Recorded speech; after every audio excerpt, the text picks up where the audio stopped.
I am Ralph Carter. Fortunately for me in my life, I had the opportunity to work on a television series entitled Good Times. Have you ever thought of Ralph Carter, the boy Michael Evans in Good Times, the Broadway prodigy who once captivated all of America? A bright face, a clear voice, a teenage icon, and then suddenly vanished. No new films, no stage, only lingering shadowy rumors. People whispered he hid a terrible secret. That secret had nothing to do with glory, not awards, not the usual Hollywood scandals. It touched the deepest core, sexuality identity, the truth he once tried to hide. Behind the gentle smile of that boy from years ago lay a gay secret the public called the darkest of all. So what is the truth? Did Ralph Carter really conceal an earth-shattering secret for decades? Or was it all just a vicious rumor? Are you ready to face this shock? Ralph Carter and the darkness behind the smile. The stage lights once shone on the innocent face of little Michael Evans in Good Times. Ralph Carter, born in 1961 in New York, was barely a teenager when he became a Broadway prodigy, winning the Drama Desk Award in 1973, the Theatre World Award in 1974, and even earning a Tony Award nomination. A rarity for a young black teen. He appeared on television, released the album Young and in Love in 1975, and became a teen idol. A rising star who seemed destined to reach the peak of Hollywood. Yet when the lights dimmed, whispers began to spread. Whispers that had nothing to do with music or acting. They pointed straight into his private life, piercing into what the public called his darkest secret, Ralph Carter's true sexuality. In the 1980s, as Carter nearly vanished from television after Good Times ended, rumors began to seep out. Ralph Carter was gay.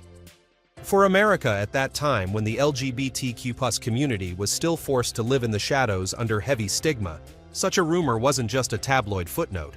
It was a real shock to the public.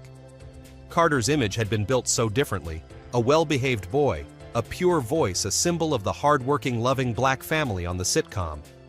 When the rumor broke, many loyal fans were stunned, some even outraged, unable to reconcile Michael Evans on screen with the whispers off-screen. The shock was even greater because Ralph Carter did not deny it. His silence became a void, and instead of waiting for the truth, the public filled it with imagination.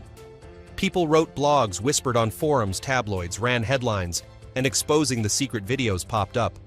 In a world of half-true, half-false news, Carter's silence became accidental proof. If it isn't true, why won't he say anything, people asked. And so the rumor spread even further. The truth was, Ralph Carter never had the habit of facing the press, nor did he use social media to set the record straight like artists do today. He chose to retreat into his private life, marrying Lisa Parks in 1987 and having two sons, Michael, born 1988, and James, born 1989. After their split, Carter remarried River York in late 1994 and had three more children, Phoenix 1995, Jessica 1997, and Vivica 1999. A man with two marriages and 5 children hardly matched the narrative of a closeted gay that the public constructed. But ordinary details of family life rarely interest the masses. They are drawn instead to mystery and drama.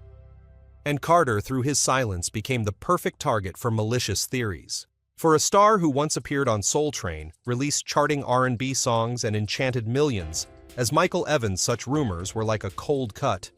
They were baseless. No evidence, no witnesses, no admission. Yet they fueled generations of doubt, especially when paired with other rumors in the 1990s that Carter had HIV/AIDS. The story of his sexuality was dramatized, further retold like a familiar Hollywood tragedy. A teenage star dazzling in the spotlight, then vanishing, swallowed by darkness. But the difference here is there was never any proof. Ralph Carter has never publicly identified as gay. On the contrary, according to many biographies and accounts from co-star Bernadette Stanis, who played Thelma in Good Times, Carter was not gay, nor did he have AIDS as tabloids once claimed. His family and friends repeatedly affirmed that these tales were nothing more than products of imagination and the cruelty of fake news. Yet once the public is caught in a mystery, few bother to fact-check.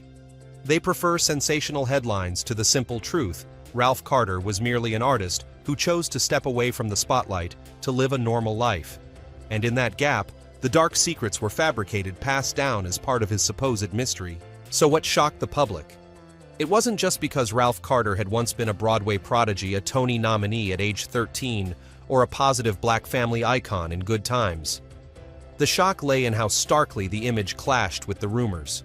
From a wholesome role model to a hidden gay secret, the fall was too steep for audiences of the 1980s and 1990s to easily accept, especially in a society still burdened with prejudice labeling a young black teen star as gay was not just scandalous, but potentially career-ending. Yet Carter chose not to speak. His silence stretched on for decades, becoming part of his mystery. No one knew if it was indifference, pride, or simply a refusal to let his life be dictated by gossip. But clearly that very silence turned the question of his sexuality into the most shocking secret of his life. One the public treated as fact, even though it was never confirmed. And therein lies the paradox.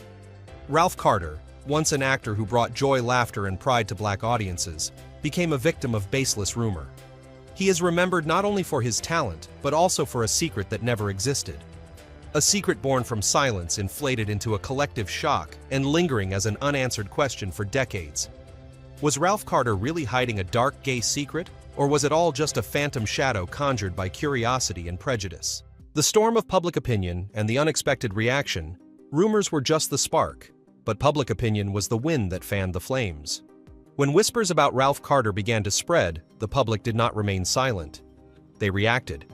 They debated, they divided into sides, and that very dynamic turned the sexuality secret into a heated topic for decades. In fan forums of the 1990s and later in the 2000s, when the internet expanded, Ralph Carter's name constantly appeared alongside heavy terms: gay secret, HIV rumors, hidden life. The matter evolved into a kind of urban legend, each person retelling a version, adding details, enlarging the shadow around Ralph Carter. Tabloid entertainment blogs did not miss the chance. They posted sensational headlines like "Good Times star hiding the truth about his life," or "Michael Evans and the darkness no one expected." What drew the public in was not just the rumor itself, but the contrast. On screen, Ralph Carter embodied the ideal teenager, a righteous voice of the young black generation. In real life, his silence unintentionally created ambiguity, making people feel something isn't right. When faced with an information void, people often choose to fill it with speculation. And speculation is always more enticing than a simple truth. Reactions split into two clear extremes. On one side, especially within the LGBTQ+ community, Carter was seen as a silent icon, a star forced to live discreetly in an era full of prejudice. They expressed sympathy if he truly was gay, that silence was proof of the fear and crushing pressure of Hollywood in the 1970s-80s. But on the other side, some viewers treated the rumor as a betrayal. They felt their childhood idol had been tainted, shifting from admiration to suspicion. When social media began to spread in the 2000s, the story flared up once more. YouTube videos and "Where Are They Now" segments relentlessly dug into Ralph Carter's life. Each headline was like a dagger. Dark secret revealed gay rumors. True.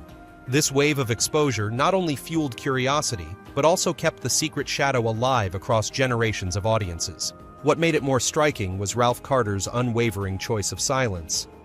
He never posted denials, never held press conferences, never gave interviews about the matter. For many, that was a sign of guilt. For others, it was an act of strength, a refusal to let his life be manipulated by malicious rumors. The result was that public opinion never reached consensus. Ralph Carter became a two-faced symbol: on one side, the bright childhood memory of good times; on the other, the shadow of an unconfirmed rumor. The story did not stop at shocking the public. It generated a storm of controversy lasting decades. And within that storm, Ralph Carter, though he never said a word, remained bound to the phrase "shocking sexuality secret," as if it were an inseparable part of his cultural legacy. The rumor of Carter contracting HIV/AIDS in the 1990s. If the story of sexuality had already stunned the public, then the other rumors surrounding Ralph Carter only made the picture of him darker. They were like overlapping shadows, half real and half imagined, creating a thick fog that concealed the truth. One of the cruelest rumors was that Carter had contracted HIV/AIDS in the 1990s. At a time when the AIDS epidemic was spreading, global fear attaching a disease stigma to a former teen star was almost the same as a social death sentence. Some tabloids even ran headlines claiming he was wasting away in a hospice or on the brink of death from AIDS. The rumor quickly spread, leading many to believe that Ralph Carter, the once adorable Michael, had quietly passed away. The reality, however, was completely different. Carter was still healthy and even appeared at a few Good Times cast reunion events in the early 2000s. But once doubt is planted in public opinion, it is difficult to uproot. At the same time, another theory began circulating. Carter's career had been frozen due to behind-the-scenes conflicts in Hollywood. People speculated that he clashed with the Good Times production team, was blacklisted by the network, or was simply pushed out for speaking his mind. These stories sounded dramatic, fitting the tragic arc of many other child stars. But in reality, there was no documentation or credible evidence that Carter had ever been punished by Hollywood. His stalled career had more to do with circumstances he grew up too quickly. His defining role was tied to childhood, and as he matured, there were no new roles strong enough to replace it. And so his disappearance from the spotlight only fueled more imagination about his private life. He rarely appeared, rarely gave interviews, and never revealed everyday images. To the public, this looked like a sign that something was wrong. People speculated he lived in seclusion because he carried a secret or because he wanted to hide some personal tragedy. Yet when the truth emerged, it turned out he had simply chosen a quiet life in New York, raising his children, staying connected to local theater, and participating in community arts activities. The paradox was that this very normalcy was treated by the public as abnormal, and from there, baseless tidbits, aides a frozen career, a reclusive life, were inflated into evidence for sensational tales. Ralph Carter, though he did nothing wrong, still became the central figure in a drama written by public opinion. The question is, when an artist chooses silence and steps away from the spotlight, does the public always feel the need to create a mystery to keep them alive in collective memory? In Ralph Carter's case, the answer seems to be yes. Dark rumors ensured his name never completely disappeared, even though they never reflected the truth. Yet the rumors were only the dark epilogue. To understand why the public so easily believed and embroidered those stories, we must return to the very beginning. For only by looking back at his childhood and his rise as a stage phenomenon can we see the paradox. It was the dazzling light of the past that planted the seeds for today's shadows. And from here, the story of Ralph Carter begins. A simple boy from New York, who rose early to the heights of Broadway, and then became a teenage icon of America. From a New York neighborhood boy to a Broadway prodigy, New York in the early 1960s, a bustling city with the dazzling lights of Broadway, was also where Ralph Carter was born. Born on May 30th, 1961, the young black boy grew up in a time of great social upheaval in America. The civil rights movement was rising, and African Americans were beginning to make strong inroads into culture and the arts. Few could have guessed that from an ordinary child in that crowded city, Ralph Carter would step onto the Broadway stage before the age of 10 and quickly become a phenomenon. From an early age, Carter showed a gift for singing and acting. At community gatherings, people noticed his clear voice and natural way of embodying a role. For his family, it was simply a charming trait of their child. But for artistic scouts, it was a rare spark. And so in 1971, at just 10 years old, Carter landed his first role in the musical The Me Nobody Knows. It wasn't a major role, but it was the ticket that opened the door to Broadway, a stage not every child actor could reach. But the true turning point came in 1973, when Carter was cast in the musical Raisin, the stage adaptation of the classic A Raisin in the Sun. Carter was only 12 at the time. He played Travis Younger, a child in a poor black family in Chicago, yearning for a better life. The role seemed tailor-made for him. With innocence and sincerity, Carter touched the hearts of audiences. Critics praised him, the press lauded him, and Ralph Carter went from an unknown child actor to the Broadway prodigy. Within just a year, Carter received prestigious accolades. In 1973, he won the Drama Desk Award for Most Promising Performer. In 1974, he earned the Theatre World Award, recognizing the most outstanding new faces on Broadway.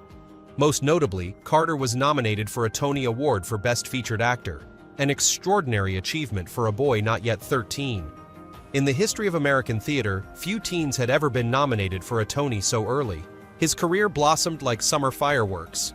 The New York press lavished praise, calling Carter Broadway's brightest teen face. With his modest height, charming looks, and emotionally rich voice, Carter became the focus of countless articles. One paper wrote, "Ralph Carter brings to Raisin an energy that sends audiences out of their seats while their hearts remain suspended on stage." What made Carter stand out was not just his acting, but also his singing. Even in Raisin, he displayed a strong voice with refined phrasing. Producers quickly recognized his potential as a singer. He was invited to perform at many shows and events, from Broadway stages to community gatherings. That voice, combined with his teen star glow, made Carter a strong candidate for a music career alongside acting. In the early 1970s, Broadway and American television were hungry for fresh images of young black stars. Carter came as an answer. He was both symbolic and genuinely talented. Not long after Ralph Carter caught the attention of sitcom mogul Norman Lear. Lear, who had created legendary series such as All in the Family, and Maude, wanted to bring the life of a working-class black family to television. And in that picture, he needed a smart, energetic boy to bring new vitality. Carter was the perfect fit. That was when Good Times came into play. In 1974, Lear bought out Carter's Broadway contract to bring him to television. From the bright lights of Broadway, Carter suddenly stepped into millions of American living rooms as Michael Evans. It was a spectacular transition from a teenage stage actor to a national television star. And from that moment, the boy who once wandered the streets of New York became the childhood icon of the entire nation. Looking back on Carter's youth, the striking part was not just the numbers, winning the Drama Desk Award at 12, receiving a Tony nomination at 13, becoming a sitcom star at 14, but how naturally he carried the weight of being a symbol. While many child stars were overwhelmed by the spotlight, Carter walked with confidence, as if destiny had already written his path. And this journey planted the seeds of legend from a neighborhood boy in New York to the voice of young black America in the 1970s. But every light casts a shadow, and it was that dazzling childhood, that glorious beginning, that placed an invisible burden on Carter: the enormous expectations of the public. Once people grew accustomed to seeing him as a prodigy, any silence or setback later on could easily become an excuse for malicious rumors. Ralph Carter's childhood and early career proved the extraordinary capacity of a young talent, but at the same time they laid the groundwork for later tragedy. A boy who had stood atop Broadway at 13, hailed as television's brightest star, would eventually become the central figure of sensational stories about sexuality, illness, and secrets. To understand why the public so readily believed in those dark secrets, one must return to the origin. Because Carter had once shone too brightly too soon, the public could never accept that such a star could simply fade away quietly. And from those golden childhood memories, the tragic journey began. The peak of fame with Good Times. In 1974, sitcom mogul Norman Lear saw in Carter a unique energy, innocent yet intelligent, with a strange magnetism for audiences. He did not hesitate to buy out the Broadway contract of the 13-year-old boy to bring him onto television in a new series called Good Times. As Michael Evans, the youngest son of a family living in a Chicago housing project, Carter portrayed a smart, strong-willed black teenager ready to debate politics and social justice. The contrast between his youthful appearance and mature voice made the character Militant Midget Michael's nickname quickly memorable to viewers. Throughout its 6 seasons from 1974 to 1979, Good Times became a cultural phenomenon. Millions of Americans followed the Evans family's journey each week, and Michael, brought to life by Carter's natural acting, was always a highlight. Carter didn't just act. He lived the role: the bright eyes when speaking of justice, the firmness in debates with adults blended with the innocence of a true teenager. That appeal quickly turned Ralph Carter into a teen idol. Magazines constantly featured him on their covers. Television programs invited him on, while fans flooded the studio mailbox with letters. In 1975, at just 14, Carter released his debut album Young and in Love, with the title track reaching the top 40 on the R&B charts. He performed it on Soul Train, the most iconic black music program of the era, and audiences erupted at the sight of a sitcom kid singing live with the charisma of a professional artist. Beyond recording, Carter was invited to perform at major events, from community concerts to special television programs. The numbers at the time were impressive. Good Times drew tens of millions of viewers each week, while Carter's album sold tens of thousands of copies. A significant feat for a teenage newcomer in music. But every spotlight has a dark side. Fame came too soon, and with it came enormous pressure. On the streets, he was constantly recognized and asked for autographs. At school, Carter could hardly live like a normal teenager. He became a symbol but lost part of his private youth. Behind the smile on screen was a relentless schedule, filming sitcoms by day, recording songs at night, and rushing to TV appearances on weekends. Still in the memory of audiences, Ralph Carter of the Good Times era remains the brightest symbol. They remember Michael's eyes lighting up in debates about social injustice, the pure voice ringing out on Soul Train, and a teen idol who was different, both deep and gifted. This period cemented Carter's place in American television history as one of the first young black faces to become a national star, and it was from that very peak that the later tragedy would cut sharper. When Good Times ended in 1979, Ralph Carter was only 18. From the dazzling spotlight, he suddenly fell into shadow, where the rumors began to follow him: marriage, family, and a quiet life. Right after Good Times ended, Carter sought balance by stepping into family life. In 1982, he met Lisa Parks, a simple woman outside the entertainment industry. Their relationship lasted a few years before they married in February 1987.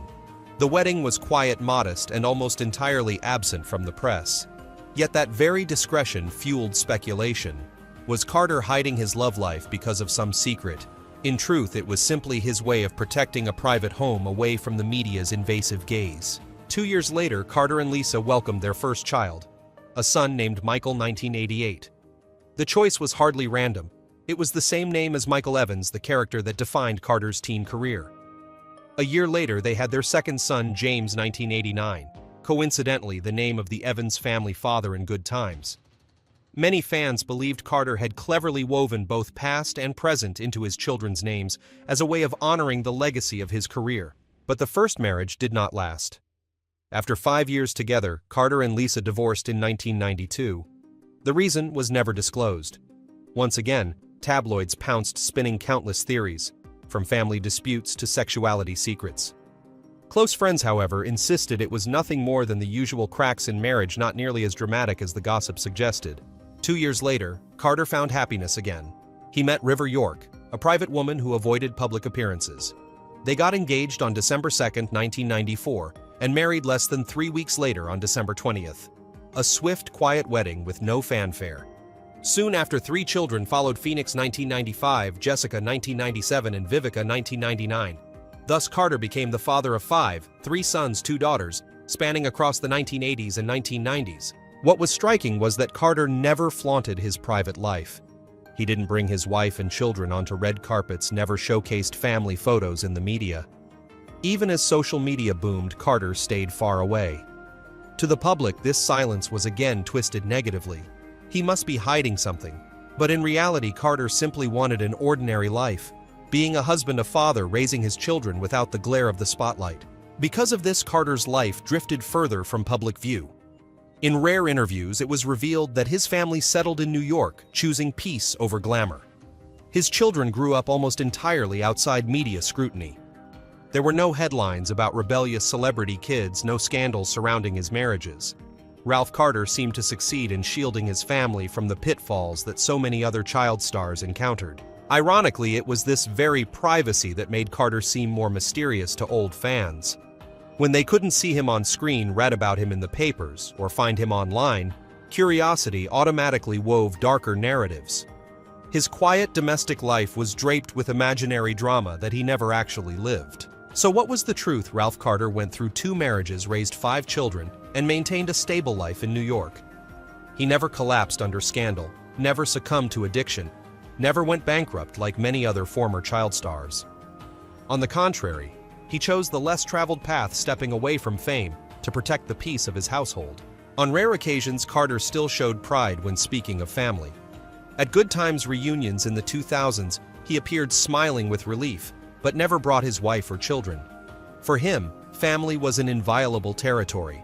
And paradoxically, that was exactly what fueled public fascination about what might lie behind those closed doors. Today, when people search for information about Ralph Carter, they find only brief mentions, nostalgic articles, or the occasional reunion photo with the Good Times cast.